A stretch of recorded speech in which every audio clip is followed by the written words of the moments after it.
Hi, and welcome to The Building People, the show where we spotlight the career, journeys, and hard-won lessons of people who keep Britain's buildings running. I'm Paul McCocktail, I'm CEO at Grid Edge, and today I'm delighted to have Jonathan Shires, who spent 14 years at CBRE, becoming the trusted advisor behind some of the UK's biggest workplace transformation. He's enabled things like Channel 4's Leeds Road relocation, police consolidation of four offices, and the award-winning Hiscox building in New York. He's been advising HSBC and countless others on where to put their people and how to make it work. And now he's taken all that experience and applying it in Munroe White Rose Park, proving that the future of commercial property isn't just about filling spaces, but it's about creating places worth commuting to. Jonathan, welcome to the show. Thank you, Paul. Thank you for having me on. It's great to. Delighted to have you here and really looking forward to our conversation. And I suppose we probably start where many people do, but kind of take us back to the beginning. I mean, when you were a kid, I'm curious if you were always trying to understand how things work and make things better. But take us back in time and give us an overview of your journey, kind of from then to where you are now, to give us a brief oversight of where you've been. I've always been interested in property. Mum and Dad used to take us to all the sort of stately homes and what have you when we were, tiny kids. I grew up in the sort of late 70s and early 80s. And I just liked the built environment. I had no idea at school where I wanted to go. I was a distinctly average student. So I got C's at GCSE level. I got told quite often that I'd never succeed, or I wasn't very good at these kind of things. So that kind of spurred me on.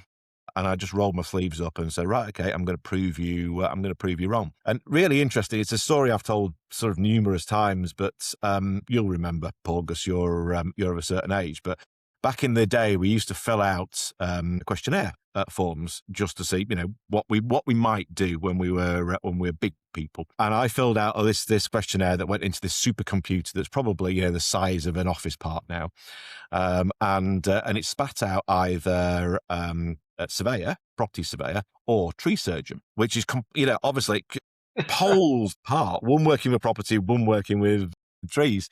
And I thought, tree surgeon, I'd love to do, but I'm not great with heights, and the Yorkshire weather is just too cold. So I went down the property route, and I was meaning to go into estate agency because I'm quite nosy and I quite like sort of walking around other people's homes and sort of seeing how they do things. It just all sort of came about where I got accepted to go into A levels, and my school were really good with me, and they sort of supported me through it. I got a couple of A levels and then applied to university to do estates surveying, which naively, Paul, I thought was, these grand big Scottish estates. And it wasn't actually, it was just general property. But I went to Nottingham University and the rest is sort of history. So it's quite an interesting route, really. It was never in my head. I've got three daughters, two of whom, the twins, have known exactly what they want to do since the age of 6 or 7. And they're now fulfilling that. So one's, becoming a SEND teacher, and the other one is a vet nurse. And they knew right from the very start, but I didn't. And I've just said yes to everything and just gone through life. Brilliant.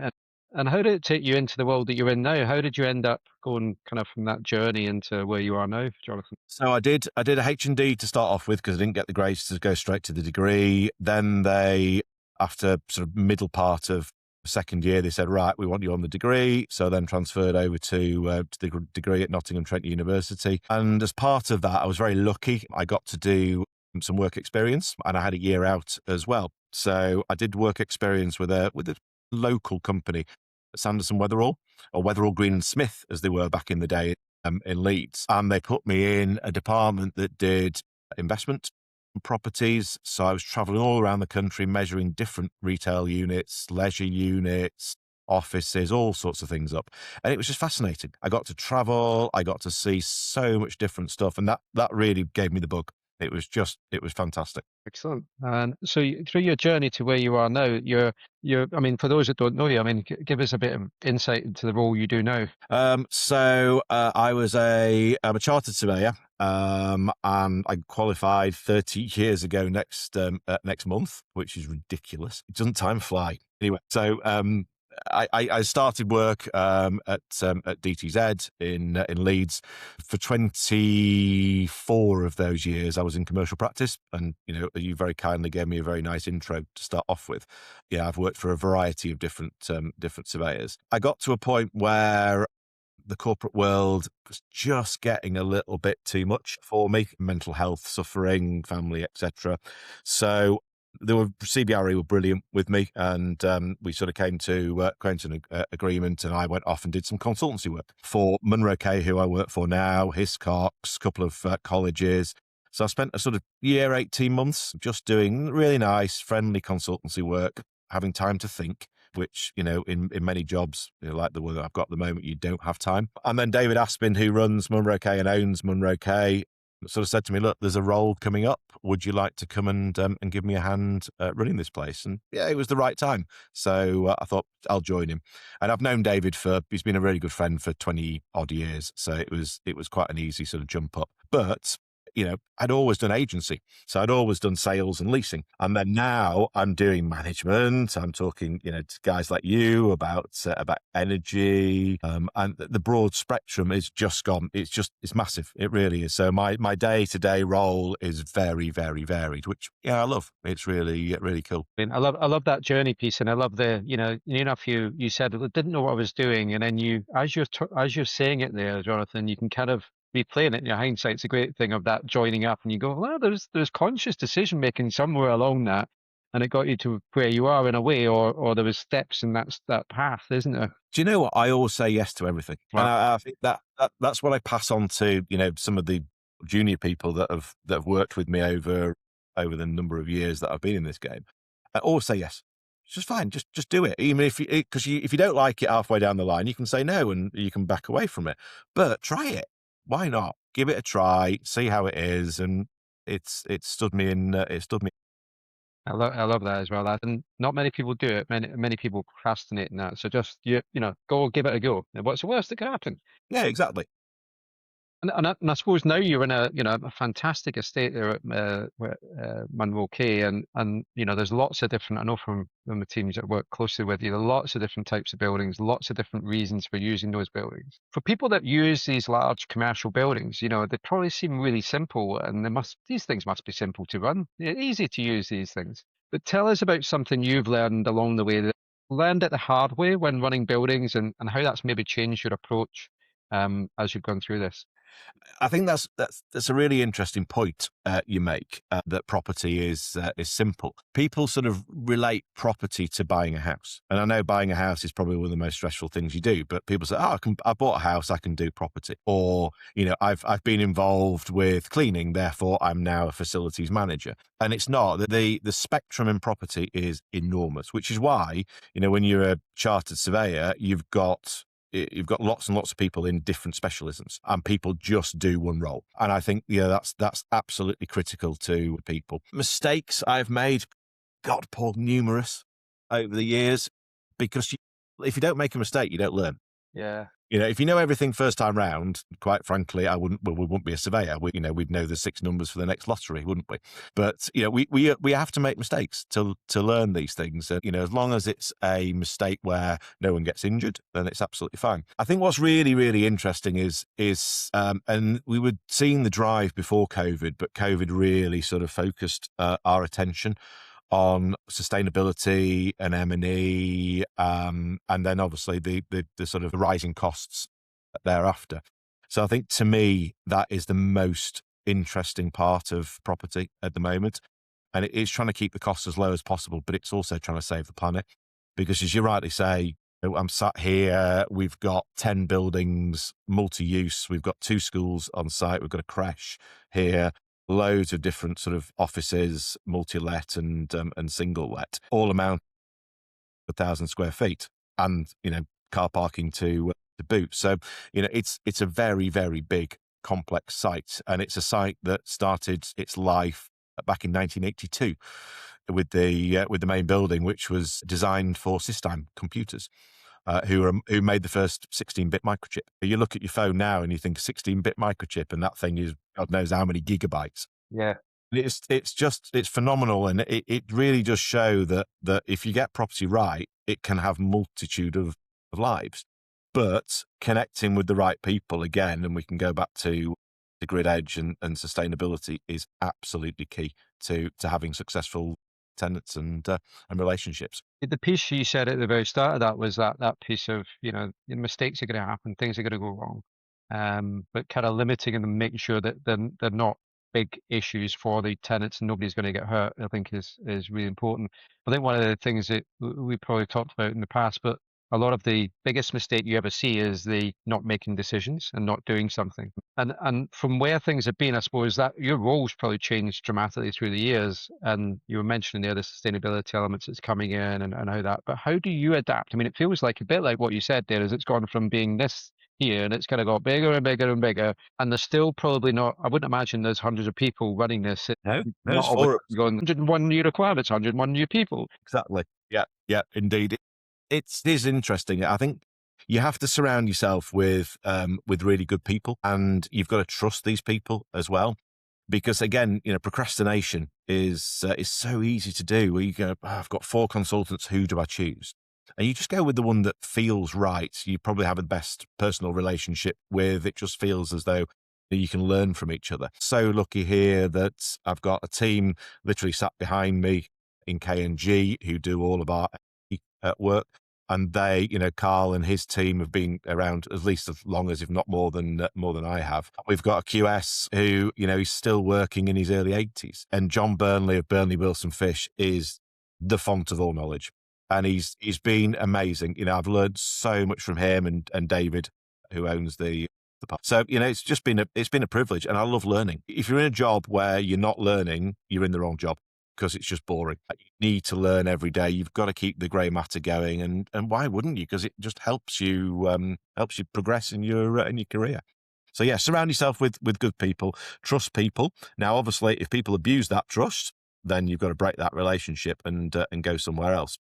And always learn. Just keep listening. With so many, I mean, I suppose so many things going on there but how do you stay focused on, I suppose, the thing that matters, the outcome? I don't know what's a successful day? What would that be? Is it no Honestly, issues or what is it? it's basically there's 20 plates spinning at the same time, Paul. Yeah. And a successful day is if they all stay in the air. And it sometimes feels like that. And I know, people will go, but it's only a tiny business part. What are you doing? Well, at the moment, because quite a few of the buildings are, older, so some have come to the end of their 20-year leases. So we're having to strip everything back to shell and then refurbish it. So put in new M&E systems, raised floors, lighting, etc. So really create a product that is in demand in the market at the moment. 2 years, or was it 3? 2.5 years ago, we took a big surrender from HSBC at 54,000 feet, and we took a big surrender from Capita of 130,000 feet. So we've got all that space back to let. Now, all that space is older space, so it's not appropriate for the modern occupier. And we've just spent the last 3 years refurbishing it, and that that takes an awful lot of doing. We've done, it's quite bizarre, but David and I worked it out the other day. We've done 217,000 square foot of lettings in the last 4 years. Now, just to put that into context, someone from London will be like, oh, well, I do that in a day. But to put that into context, the Leeds market out of town where we sit does about 40,000 a quarter. So we've done the majority of the big market deals in the last 4 years, which is just brilliant. And it's been great to create a community because they're all new people coming in. So we have this vision, and now we get, thankfully, to share that vision with other people. That's brilliant. So you need to have, I can imagine, like you've got these plates spinning, but some are going fast, some are going slower, some are different rates, but they've all got to keep spinning. They do, and you learn that, don't you, with life experience? Which ones you need to deal with first, which ones can wait till a little bit later, and it comes with experience. And again, dropping plates and learning from those mistakes to say, actually, yes, I really should have focused on that one, but it was either too hard or I couldn't be bothered to do it. Sometimes you've got to do the really hard things and not just do the easy, low hanging. But for people in your space now, I mean, there's there's become so many, I'm going to use the word KPI, but I suppose metric of success. And, is there any that takes preference? So I'm assuming you've got sort of revenues, you've got comfort, there's cost lines, there's carbon, sustainability, and they just keep adding on and on and on. How do you juggle? Where do you go, right? As long as we make sure we do X, we'll be in a good place and then we can build up. How does that work? I start a bit more broad brush, and I go, as long as the people that work here are happy, then that's a great point to start. Fantastic. So, because there's a lot of different people here. We've got, everybody from, as I say, two colleges. We've got Special Educational Needs College as well, who obviously have their own challenges. We've got the creche. We've got the police who work 24/7. We've got the Zone, the sports media people. So there's so many different types of people that work here. And if broad brush, you can keep, 80% of them, 90% of them happy, brilliant. And that makes your life so much easier. In terms of the sort of key factors for occupiers, it is very much retention and attraction of staff. Now, adding the amenities in and building the community is one vital part to that, but cost, massively in focus. We've got few government departments here, and as you can imagine, they are absolutely eagle-eye focused on it.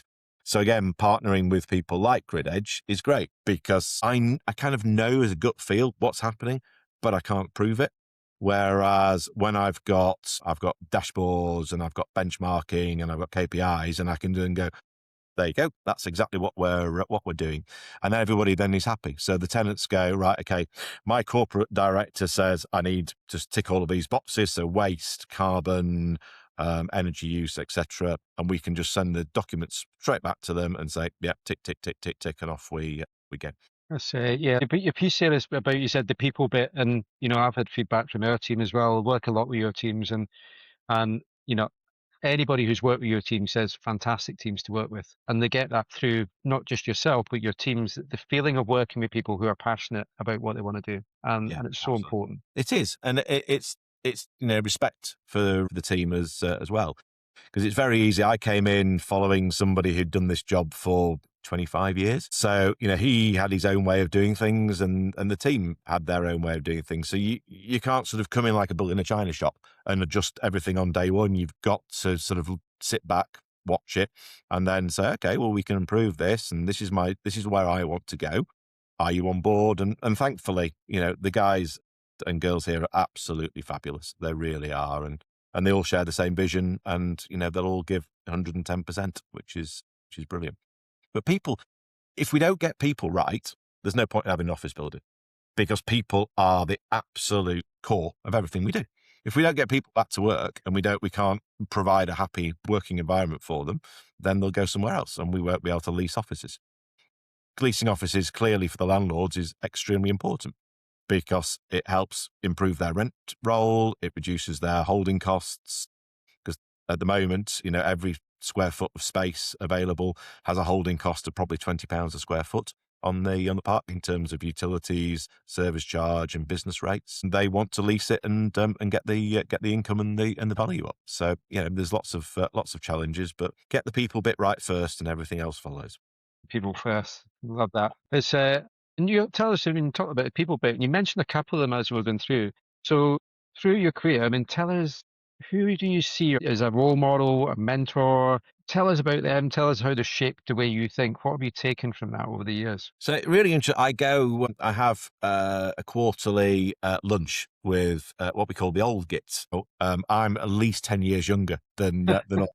But somebody said to me the other day, Shires, you just seem to have been around forever. I can't believe I'm 52 at the moment. Can't believe you're only 52. And I worked with those guys a lot in my sort of my formative years, I should say.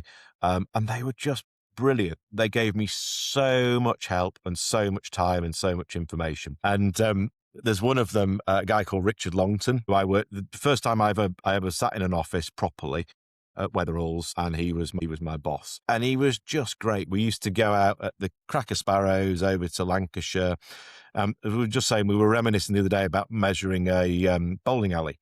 Now, back in the day, we didn't have laser measurers. We had the old-fashioned long tape measures. We couldn't get to the back of the bowl. So Muggins here, being the junior, to slide or crawl down underneath the pins at the bottom end to get to the far wall to hold it, whilst the boss did the opposite side. And it's just little things like that you remember. And I remember he wrote in my sort of leaving card, he said, "Thanks for the past 12 months. You clearly will never make an agent. Bugger off," or something along the in those kind of lines. And again, that just spurred me. I thought, right, I'm going to prove you wrong. Yeah. And it just spurs you on. But good humour and nice people. I've known David, who I work for here, for 20 years. He'll probably hate me for saying this, but he's just like a sort of father figure to me, and he's such a great friend. And it's a pleasure to work with people like that. It really is. It sounds like the people you've had around you giving you that confidence to try to do it. Completely, yeah. Everybody, everywhere I've gone, has just said, right, okay, just do what you do. Just go and do what you do, and they've never tried to tie me down, which is good. I think when people try and tie you down, it just gets dull again. Yeah. No, that's great. And all of that, I mean, what's the one bit of advice you would give? So if you went back to your younger self, Yeah. What would be the one bit of advice you would give them to stepping into this world and what's coming? I think one is difficult. We've mentioned it before, but always say yes. Roll your sleeves up and persevere. Get stuck in. Try and listen to older people. So do come into the office and sit next to people, because it's amazing how much you learn just overhearing a telephone conversation, or a water cooler moment, as the Americans say. And you do see a lot of young people coming in, and at the moment, for whatever reason, just thinking that they can go straight to one level, and they can't. You really have to work hard in this industry to get anywhere and to build a reputation. But if you do, world's your oyster. It really is nowadays. I've had loads of people that I've trained up over the years who are now in the Middle East, running big teams in Canada, in New Zealand, and it's a joy to see. It really is. That's one of the parts of my role I've loved. And every time I get a sort of a younger person coming in and I get to mentor them, I always want them to be better than I am. And so far, pretty much everybody is. They certainly are a damn sight more than I do. But that's great, and I love it. I love seeing it. I love winding them up about it. But it's a privilege. It really is to be in that sort of That part there that flows through. You've got a wealth of knowledge, and I would say what Munroe have created in where you are in that business park is fantastic,